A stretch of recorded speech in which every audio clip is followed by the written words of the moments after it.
Alright, Super Cristo, Cybertruck. This is what you should have ordered years ago. Just saying, it's ahead of the pack. Alright, we're gonna start at the front. Make sure you can hear me, stand closer. So, we're gonna start off like front here. Underneath that frunk, which is power assisted, there's a button inside. You can run it on your app. You can run it either from the car. Lifts right up from the bottom there, lifts the whole thing up. There's enough space underneath that little front to fit 2 suitcases in there. That light bar that you see there, it's a smart LED.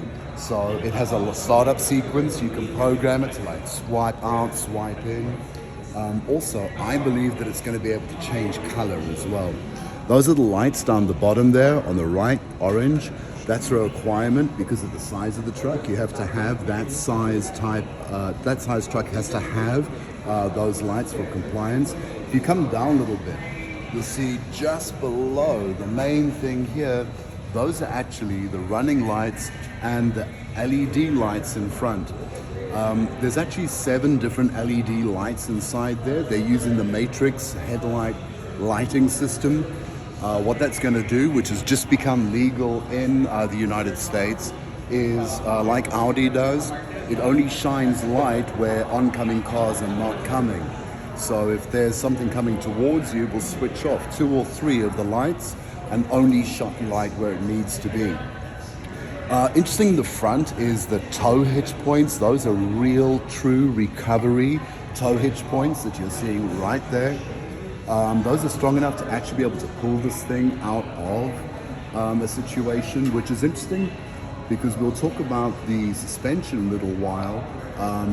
It actually has a recovery mode for the suspension. If you come down a little bit and look under the truck, you're seeing this right now at one of its lowest ride settings.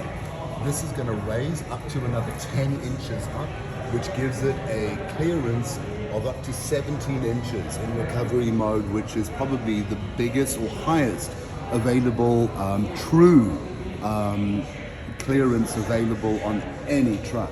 Coming forward to the front here, no one really knows what is in that little front patch there. I suspect there is a high definition radar, although they say they're not going to be using it. Just slightly to the left is the very first time that you are seeing a camera right at the very front of the side of the Teslas. This is going to be used as part of full self-driving, and because you can't see out the windshield, it's going to show you how much space you've got in front.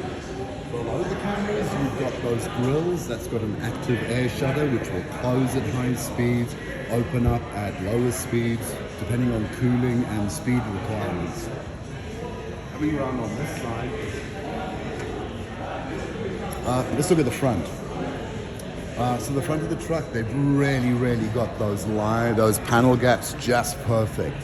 That windshield is the biggest windshield that has ever placed in any car ever made. You're looking at armored glass. It's got auto dimming in it, I believe. Pretty freaking cool, right? From what I can see, there's at least 2 cameras in the front, both used for full self-driving. There's also a camera that faces back into the cabin. You can see because the light. Yeah, you can't really see much in there. Yeah, the light. Probably a good time as well inside there. You have got a 15 speaker sound system, 2 subwoofers, 15 speakers. Come here, this way. Okay, these are the standard 20-inch tires that come with it. Those wheel covers that you're seeing are actually a proprietary plastic rubber. Nice thing about those over here is that they are actually flexible, so you can remove them, put them on yourself. Prevents wheel scuffs, etc. Underneath that is a full magnesium wheel, 20-inch tire, proprietary made by Goodyear. Probably going to be fucking expensive. If you come down just a little bit, you'll see the air suspension. This truck uses full air suspension on all 4, obviously.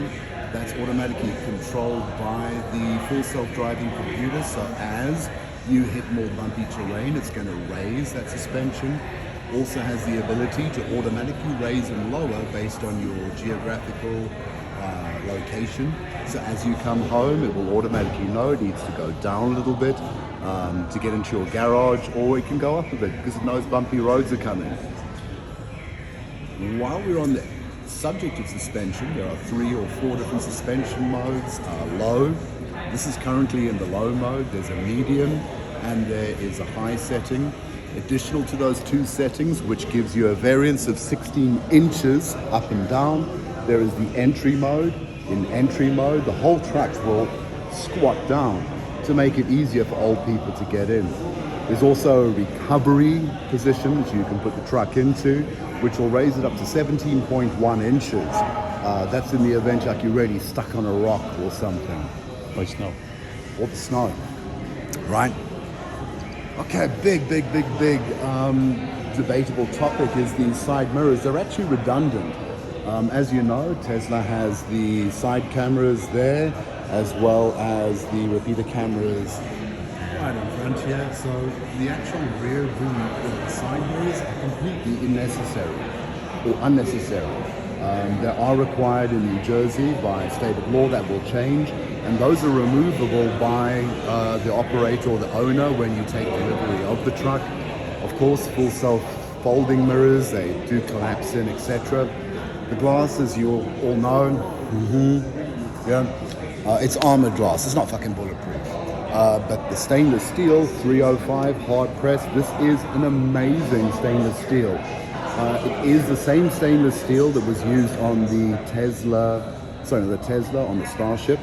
So this technology comes from a freaking spaceship. What's really cool is the way that this vehicle can be repaired. In a frontal impact, everything of any value is behind the wheel axle. So you can crumple that whole thing up, and provided you haven't blown one of the pyrotechnic fuses, which of course you would still technically be able to drive this truck without any problems. Getting inside the truck,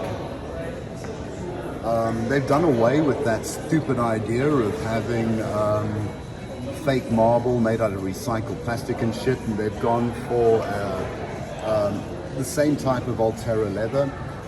Also, there's lights all the way inside, whole way around. You can control those lights, and they are active. So when you've got your blinker on, it will flash if your blinker is on the whole way down the door.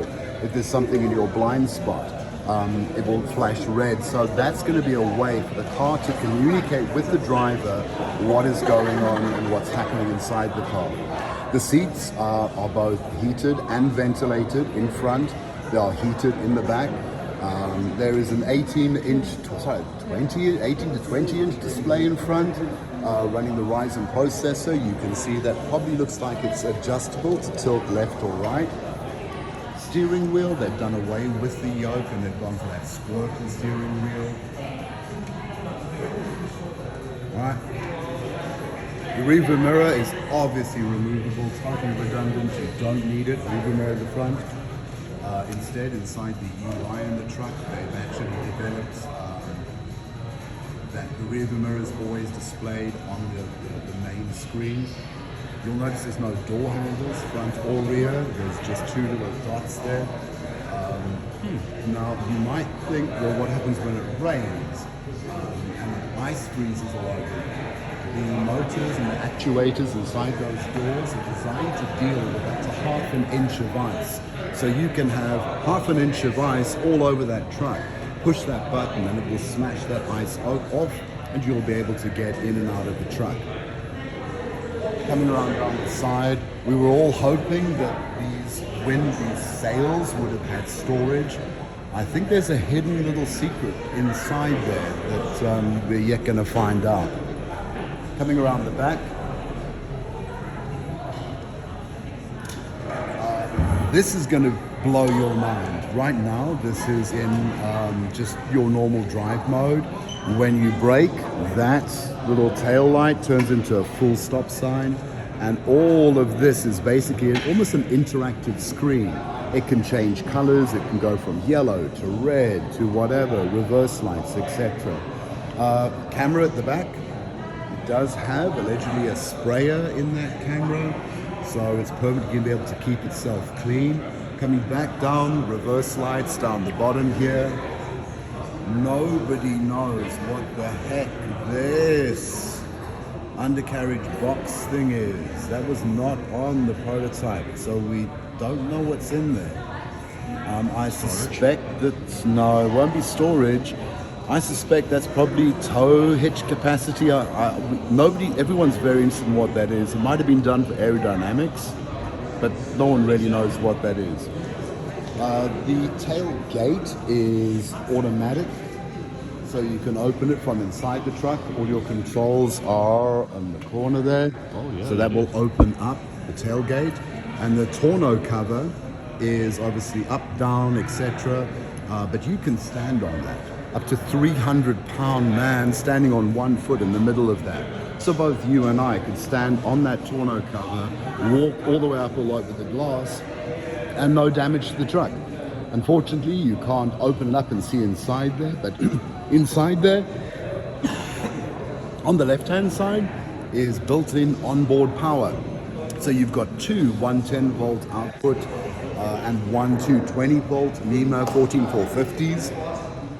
Those are good for up to, I believe, 9,500 watts of continuous power. So for power tools, air compressors, whatever you need, you're pretty good there. Charge port is on the left-hand side, just over here. Really interesting technology there. They have made it that it is above what a water level would be. So I think the wade depth on this vehicle is going to be just above the tires. I think if your tires, which are pretty deep, are underwater, you are still good in this truck. That That is the charger. You push a button, that opens up. It's water resistant. It's the first Tesla to support bi-directional charging. So you plug it in, and if you've got the correct charger at home, you're going to get the ability to charge up to 250 kilowatts on a standard supercharger. I believe it'll be up to 350, maybe even 400 kilowatts on version 4 chargers.